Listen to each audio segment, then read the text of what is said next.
I'm really excited today to bring this wonderful harpist here, who I've come to know as a friend. Now we've done quite some work together, and we share a lot of the same approaches to education. If you had any of my classes, specifically the jazz methods class, you'll hear some of the concepts as it relates to connecting with the music as we approach it. As future educators, I think it's important to hear perspectives of how we can introduce music to our students. I asked her to talk about ways to listen. How would she teach students, not necessarily you all because you all are musicians already, but how do we go about bridging the gap from people who, or individuals who don't understand how to listen to classical music, how to listen to music. So she's gonna present various ways.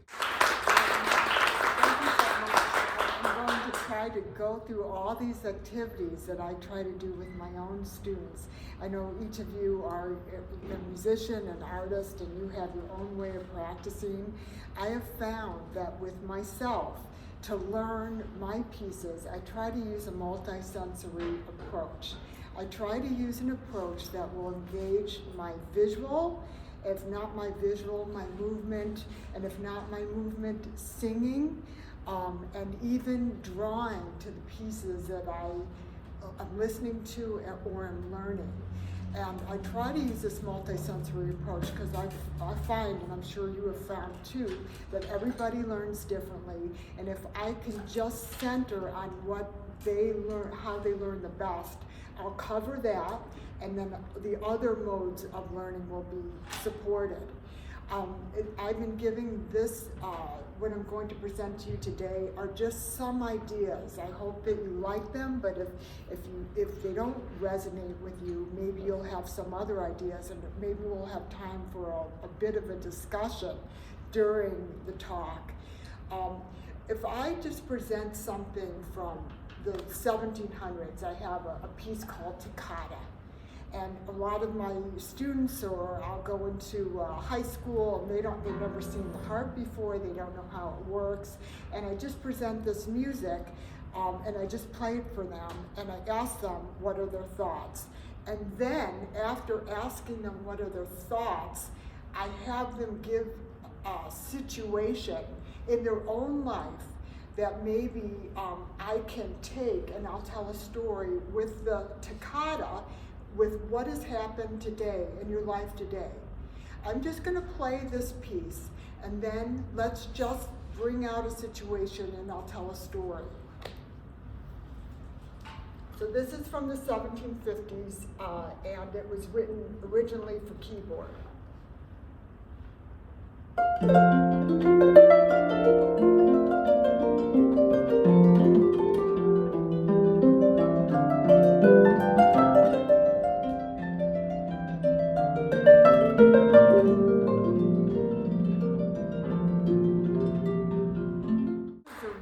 Situation, because this is going on right now in my own mind. There's two harpists here, and I didn't warm up or anything, and I'm thinking, okay, how can I get more involved in my piece and just kind of calm down?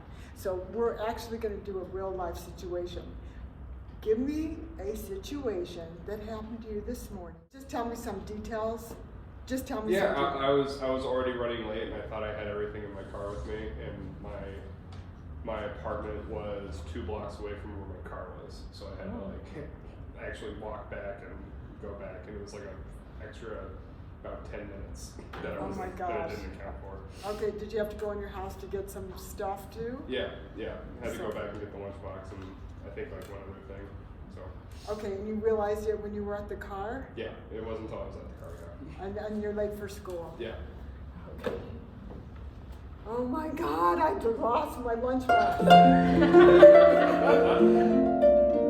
on my way to school, and all of a sudden, I realized I lost my lunchbox.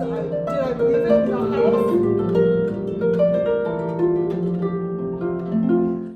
house?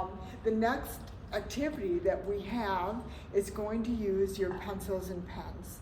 And what I have students do, sometimes you can write lines to something that you're hearing. And what we're going to do, we're going to take a piece from Philip Glass, and this is one of his metamorphoses, and this is the third metamorphosis. And I just want you to write lines. They can be curvy or agitated, and they could be around the page or any way you want and with the color that you would like to do. And it's a way for a reflection of what's going inside of you to just relate it to something that you visually see on a page. And this is one of the ideas that you can do with your students.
Straight than others, and some curved.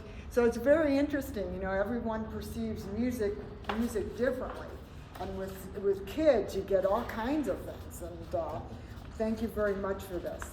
That's great. The next activity we're going to do is on the fantasy on the theme of Haydn, which is a repertoire piece. I'm going to pass out kazoos, and oh, wonderful. Usually I have something that I'm pointing to if I'm giving a class where you can actually see the melody. So music is either melody or rhythm, or it's something we can relate to with movement. I'm going to play a theme of Haydn, just a theme from a symphony. I'm going to have you listen to it once. And then we're going to sing it with our kazoos.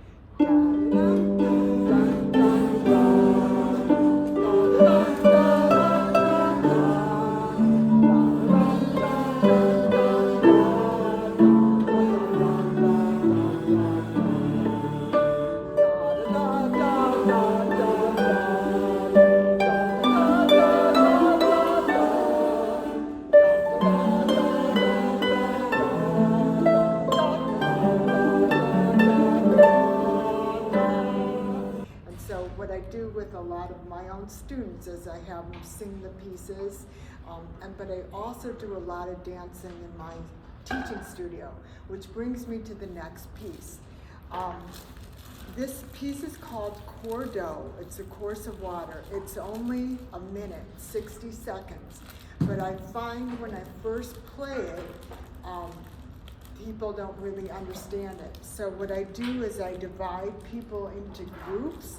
And I'm going to have you, I hope that you don't have to do this. You could do drawing or story or whatever, however you can relate to the piece.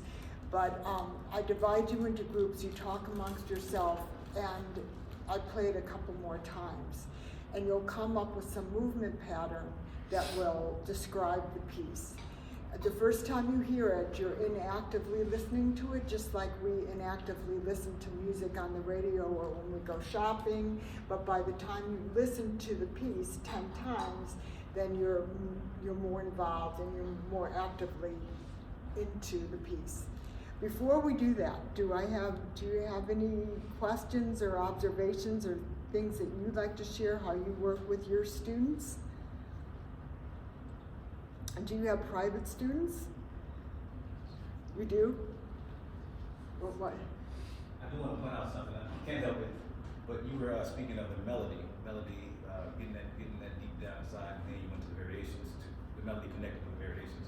So if you took my methods classes and jazz and things like that, we talk about really becoming one with the melody as we begin to create our own variation, which is improvisation, but really honing in on the melody.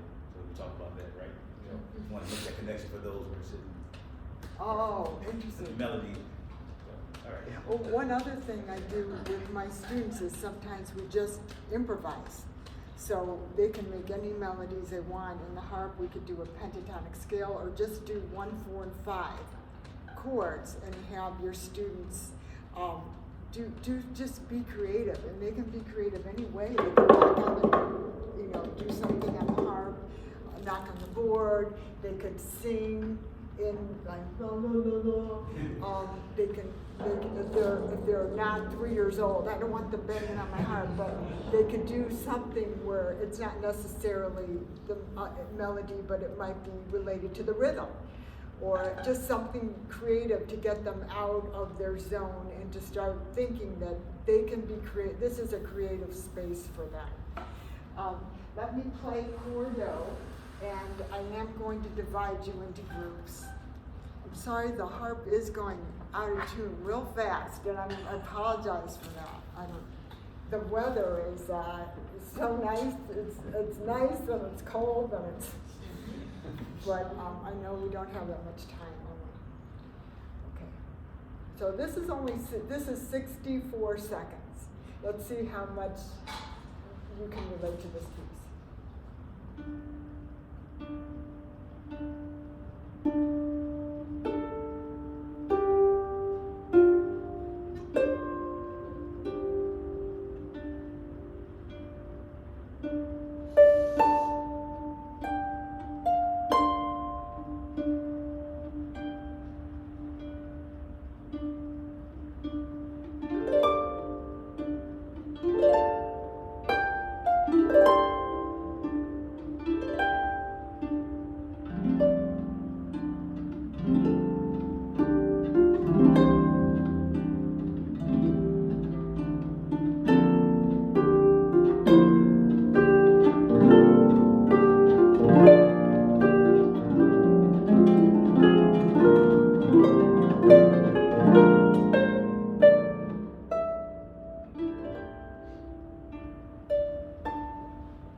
Lots of peace.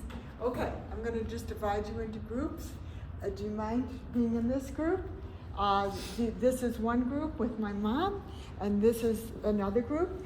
And I'm going to be playing it. I want you to talk amongst yourselves, figure out some sort of movement pattern. It could either be something in nature or it could be a situation. And if you don't want to do the movement pattern, that's okay. You could do your drawing to try to relate to the piece. You could write a poem. You could write a story. These are things, I don't mean to talk to you even as students. These are just ideas that I do with my own students. So I sometimes by doing, you really learn how to do it with your students. So anyway, if you talk amongst yourselves, this is inactive listening now. So go ahead, talk. I'm going to play it 2 more times. You're going to figure out a movement pattern. I wanted to ask, are we coming up with our own way to do it, or Yes. are we going? It's like we're deciding it's a group. It's your 5 of you deciding what you're going to do, how you're going to move. You might be acting out a skit, or you might be just doing something in nature. Okay, so 2 times you get, and then we present. Does that make sense?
Okay, one more time, I'm gonna do it.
Okay, does anybody need more time?